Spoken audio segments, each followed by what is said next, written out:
Welcome back. Today we're going to be looking at my recipe for cauliflower rice. For this recipe, you're mainly going to be looking at 4 ingredients: cauliflower, some white mushrooms, a red bell pepper, and an orange bell pepper. After you've washed your cauliflower thoroughly, we're going to go ahead and split it into 4 equal parts. This is mainly so that it's easier to handle each one individually. And then we're going to take off all the remnants, any leaves that don't belong there. For this part, all that you want to do is get the cauliflower pieces, and we're going to use the biggest setting on our cheese grater, and we're just going to grate it away. I recommend that you wrap your bowl in a towel so it doesn't just move around freely. And I recommend that you go as far into the stems as you like. If you only want to use the flowerets, that's really okay. But once you have completely riced it, this is what it should look like. And ultimately, I recommend tapping it down with some paper towels to absorb any moisture. Next thing, we're going to be moving on to our bell peppers. Alright, so you're going to want to cut it into 4 individual pieces that are going to be easier to cut even smaller later on. And from here, I'm just going to snip off the last little bit. I'm going to first cut vertically as you get long batons or long little strips. And then I'm gonna turn those batons 90 degrees and then chop it off into small, maybe ½ sized. Sometimes you'll find these little peppers inside of your bell peppers, and apparently you can grow them. I'm not entirely sure if that works. It does work? It does work. And of course, don't forget your orange bell pepper. Next thing is gonna be the mushrooms.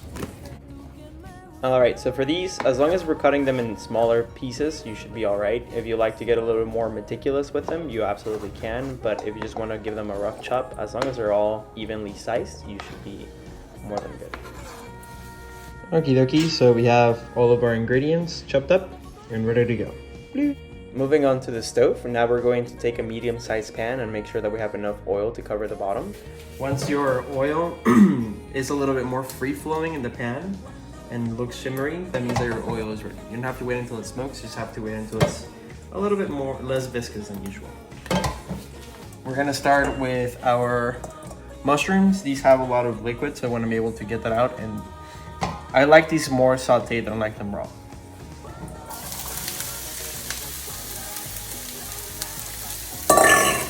I'm gonna add some red pepper to them, just to give them a little bit of spice while they're cooking.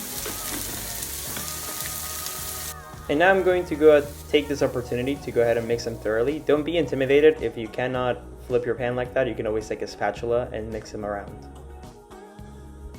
Once they are completely golden and a little bit softer, we're going to go ahead and our bell peppers.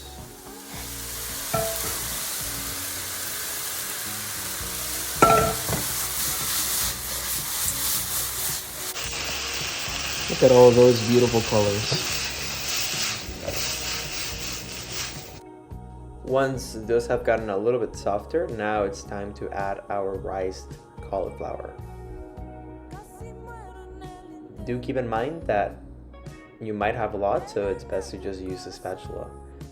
You will lose a little bit if you're not careful, like me.